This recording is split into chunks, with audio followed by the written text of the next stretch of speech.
Couturière, couturier, bonjour à tous et bienvenue dans ce nouveau tuto. Aujourd'hui, on apprend à fabriquer une panière à couches. Il y a la même ici, dans une autre couleur.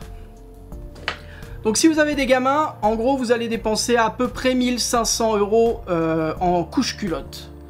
C'est un petit budget, à moins que vous optiez pour une solution alternative comme les couches écologiques, enfin vous savez, les couches renouvelables. Ça va vous coûter un petit paquet d'argent et généralement les couches qui sont vendues ne sont pas vendues dans des emballages très jolis. Donc la panière à couches. Là on est vraiment sur un tuto pour les débutants, c'est quelque chose de très facile à faire. Vous allez trouver le patron à télécharger ainsi que tout ce dont vous allez avoir besoin dans la description. Il y a un lien qui va sur le blog Couture Enfant. Et à l'intérieur, vous avez tout qui est marqué, tout qui est à télécharger. Voilà, vous ne pouvez pas vous planter. Comme d'habitude, on dit bonjour au chat. Dès que je tourne une vidéo, c'est le moment où il veut des croquettes et des câlins.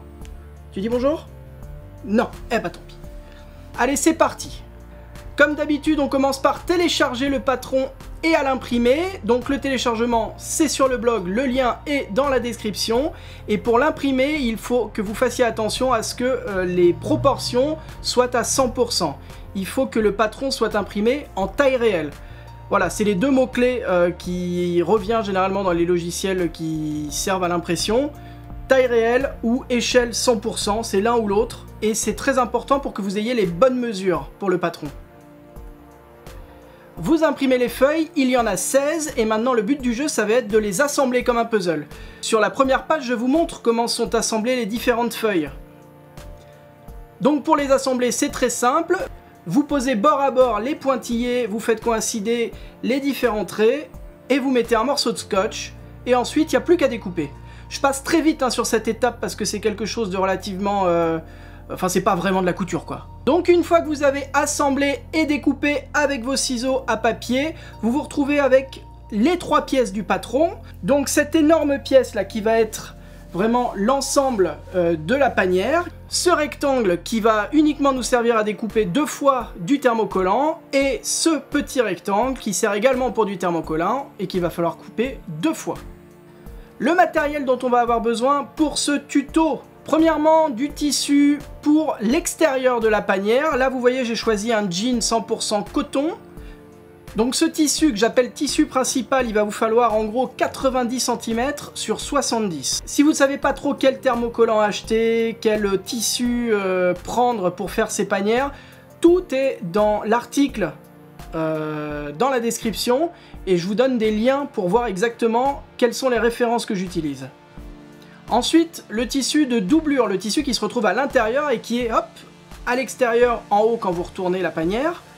Ce tissu, il va vous falloir la même taille, donc 90 cm x 70. Il va vous falloir également une bande de biais, à peu près au moins 90 cm.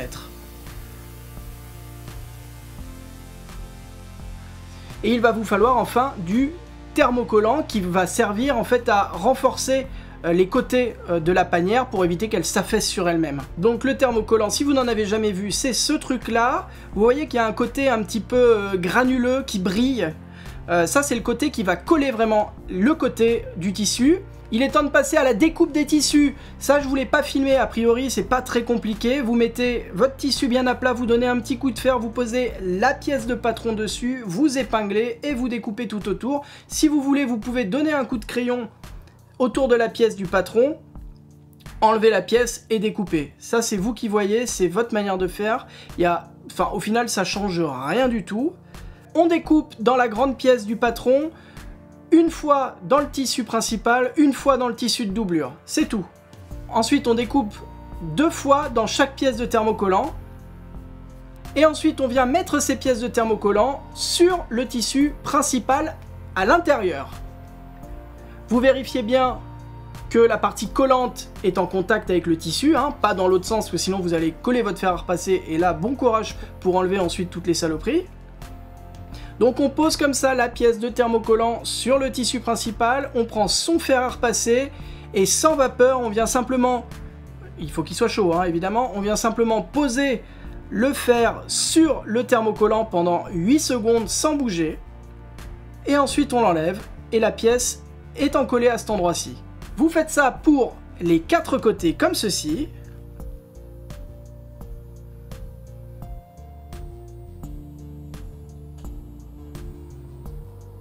Voilà. Hop, le dernier côté, toujours pareil, je laisse le faire poser pendant 8 secondes. Sans bouger, sans vapeur, le faire chaud.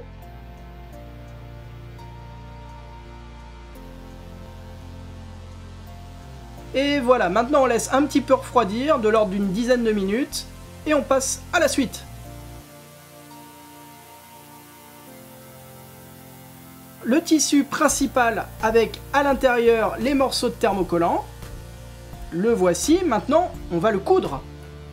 Pour cela, vous prenez la pièce comme ceci, vous alignez bien les deux bords. Moi j'utilise des petites pinces pour maintenir les deux bords l'un sur l'autre, endroit contre endroit. En fait on va coudre chaque bord l'un sur l'autre, 4 coutures à faire par tissu. On met les petites pinces pour maintenir le tissu bord à bord. Et ensuite, au point droit, avec un pied de biche standard, on coud à 1 cm du bord. On commence toujours par un point d'arrêt pour bloquer la couture. Et là, il suffit de suivre le bord et on va jusqu'au bout. Comme ceci. Et on termine évidemment par un point d'arrêt également. On coupe les petits fils de couture qui dépassent. Et on va faire la même chose maintenant. On va coudre un des 3 autres côtés qu'il reste. Toujours pareil, on met endroit contre endroit, bord à bord, on met 2 petites épingles et on passe à la couture.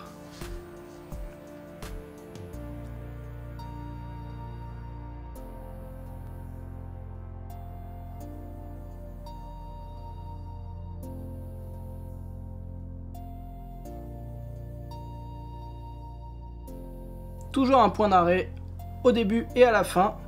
On coupe les petits fils et on passe sur le 3e côté.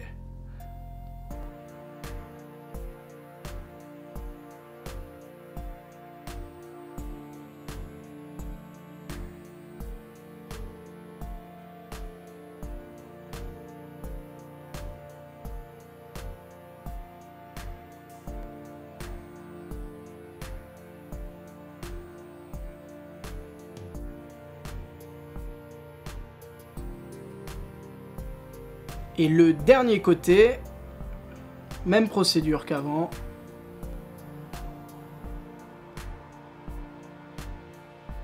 Je vous mets tout ça en accéléré, c'est toujours la même chose en fait. À partir du moment où vous avez cousu correctement le premier côté, vous faites la même chose pour les 3 autres côtés qu'il reste, et ce sera parfait.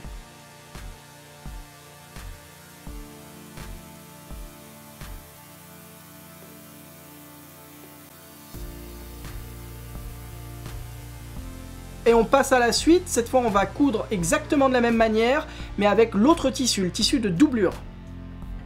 C'est toujours pareil, vous pliez le tissu endroit contre endroit, vous faites bien coïncider les bords, vous mettez des épingles ou des petites pinces, et vous cousez à 1 cm du bord avec un pied standard au point droit. On commence par un point d'arrêt, on termine par un point d'arrêt également.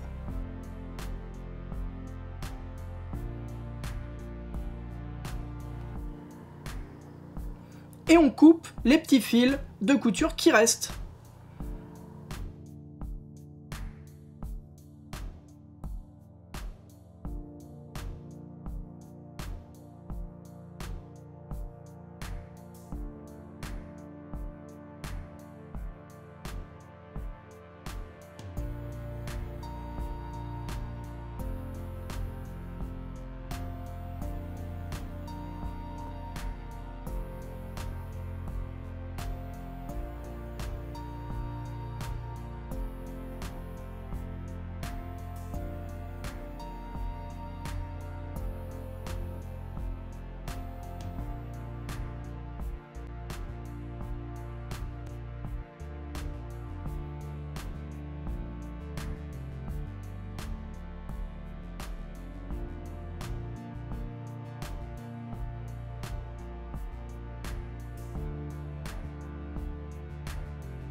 Maintenant, on va ouvrir les coutures au fer à repasser. Ouvrir une couture, ça veut dire écarter les deux marges de couture et venir les aplatir avec le fer à repasser. Ça permet d'avoir une couture propre et sans bourrelet. Pour ouvrir une couture au fer, regardez bien, c'est assez simple. On écarte avec les doigts les marges et avec le fer à repasser, hop là, on vient simplement repasser et ça va maintenir les coutures ouvertes comme ceci. On fait la même chose sur les 4 coutures du tissu principal qu'on vient de faire.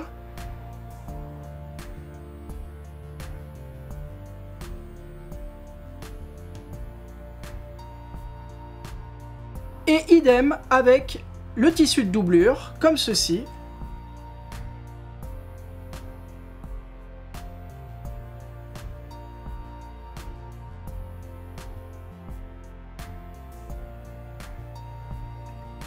La suite du programme, on vient retourner le tissu principal sur l'endroit, comme ceci. Voilà. Et maintenant, on vient mettre la doublure à l'intérieur du tissu principal. On fait coïncider les coutures ensemble. La suite du tuto, ça va être de coudre le biais tout autour de la panière. Voilà, le biais, il est juste ici et il fait vraiment tout le tour avec un raccord juste là. Un raccord qu'on ne voit pas parce que je me suis bien débrouillé sur ce coup-là. Poser un biais, ça se fait en 2 étapes. La première étape, on vient ouvrir le biais comme ceci. On le bloque endroit contre endroit sur l'extérieur de la panière. On laisse un petit peu de marge, ça va nous servir plus tard pour faire le raccord au niveau du biais pour que ce soit très propre. Donc je commence la couture. Le but du jeu, ça va être de faire comme je fais sur la vidéo, c'est-à-dire coudre sur le pli du biais. On coud vraiment, mais sur le pli quoi. Ni à côté, ni devant, ni derrière, sur le pli. On commence la couture par un point d'arrêt et on continue au point droit tout le long de la panière. Donc on fait tout le tour calmement, en prenant bien garde de tout aligner, c'est-à-dire le biais, la couche de tissu extérieur et la doublure. Vous y allez progressivement et vous alignez au fur et à mesure les différentes couches de tissu, regardez.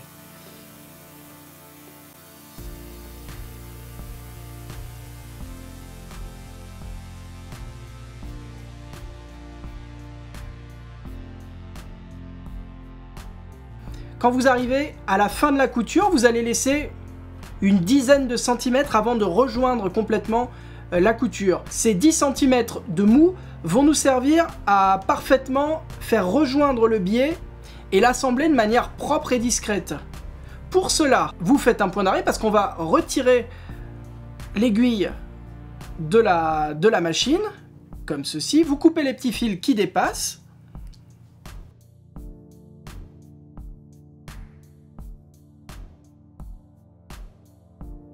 Maintenant, le but du jeu, alors moi là ce que j'essaye de faire, c'est de raccorder le biais à l'endroit où se raccorde déjà le tissu extérieur et le tissu intérieur.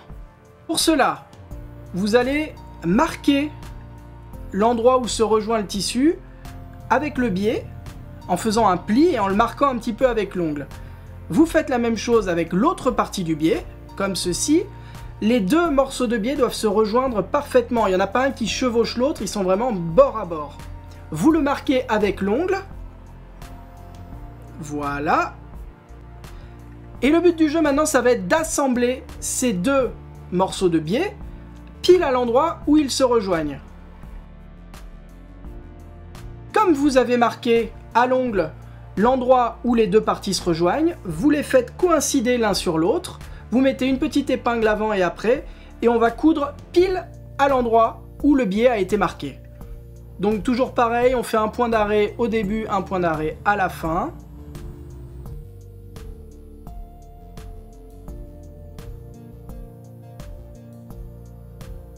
Comme ceci, là je coupe pile à l'endroit où a été marqué les deux biais, voilà. On coupe les petits fils qui dépassent. Et vous allez couper également l'excédent de biais qui dépasse également. Et maintenant, on va finir la couture du biais tout autour, à cet endroit-là. Toujours pareil, au point droit en commençant par un point d'arrêt. On vient terminer le tour du biais maintenant que l'ensemble est relié.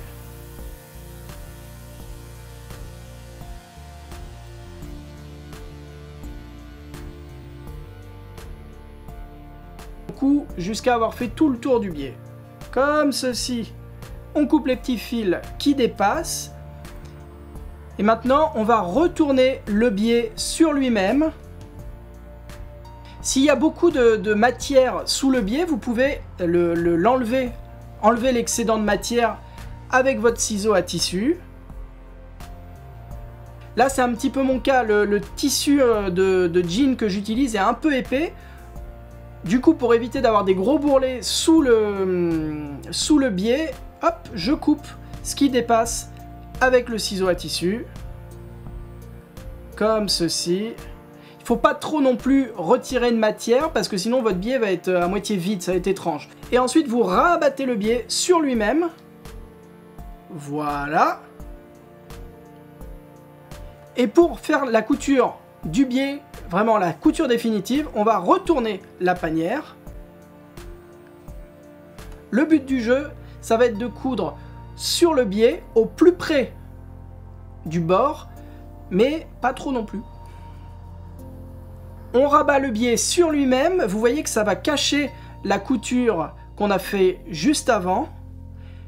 Et le but du jeu, ça va être de coudre sur le biais à peu près à l'endroit de la couture, avec un fil de la même couleur que le biais. Comme ça, ça ne se verra pas. Il n'y aura pas de contraste à cet endroit-là.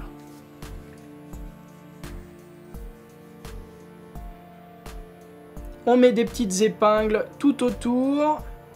Et c'est parti pour la couture. Toujours pareil, au point droit.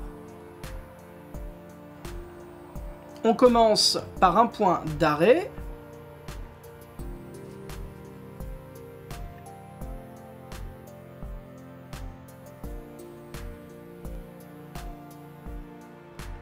Et on coud à peu près à 2-3 mm du bord du biais.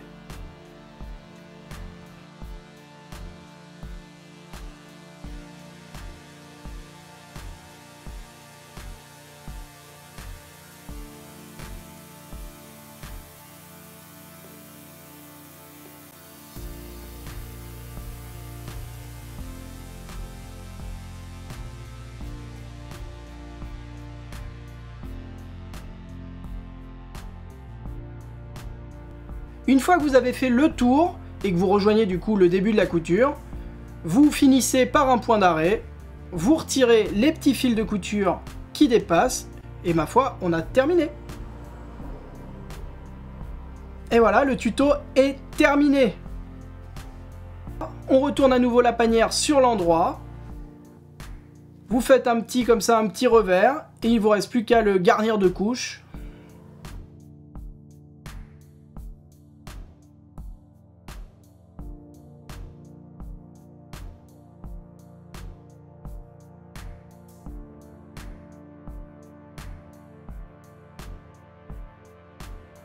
Voilà, ce petit tuto est maintenant terminé. J'espère que vous aurez appris des trucs. Merci d'avoir écouté jusque-là. N'hésitez pas, si ça vous a plu, à laisser un pouce en l'air, à vous abonner à la chaîne, et puis à me laisser un commentaire. Moi, ça fait toujours plaisir. J'essaye de vous répondre. Et puis voilà, je vous dis à très vite. Bonne couture à vous. Ciao.